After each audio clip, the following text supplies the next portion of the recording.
અંકલેશ્વર નગરપાલિકા વિસ્તારના ward number 1 માં આવેલ જલારામ નગરના રહીશો પાલિકા તંત્રની ઘોર બેદરકારીને કારણે પાછલા 3.5 દાયકાથી ભારે હાલાકી ભોગવી રહ્યા છે। વર્ષ 1992થી શરૂ થયેલી આ સમસ્યા આજે 35 વર્ષ પૂરા થયા હોવા છતાં જસની તસ રહી છે અને દર ચોમાસે આખું જલારામ નગર જળમગ્ન બની જાય છે। રાજકીય ઇતિહાસ પર નજર કરીએ તો આ વિસ્તારમાં 10 વર્ષ સ્વર્ગીય હીરાભાઈ મોદીનું અપક્ષ શાસન અને ત્યારબાદ 22 વર્ષથી ભાજપનું શાસન રહ્યું છે।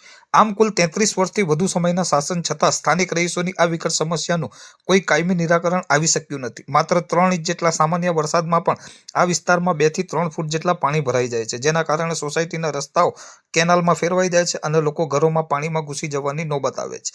પાલિકા દ્વારા પાણીના નિકાલ માટે લાખો રૂપિયાના ખર્ચે પમ્પિંગ સ્ટેશન ઊભું કરવામાં આવ્યું હોવાના દાવાઓ કરવામાં આવે છે, પરંતુ વાસ્તવિકતા એ છે કે 19 લાખના ખર્ચે બનેલું આ પમ્પિંગ સ્ટેશન માત્ર શોભાના ગાંઠિયા સમાન સાબિત થયું છે।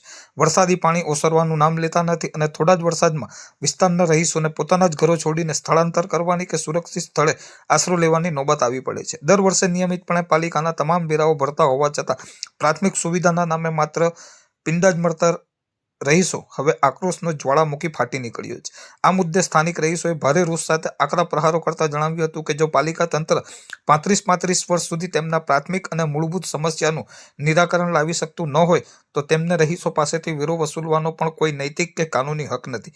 વેરો ભરીએ છીએ તો હક આપો ના નારા સાથે જલારામનગરના તમામ રહીશોએ એક સુરે તંત્ર પાસે તાત્કાલિક અને કાયમી નિરાકરણની ઉગ્ર માંગ કરી છે।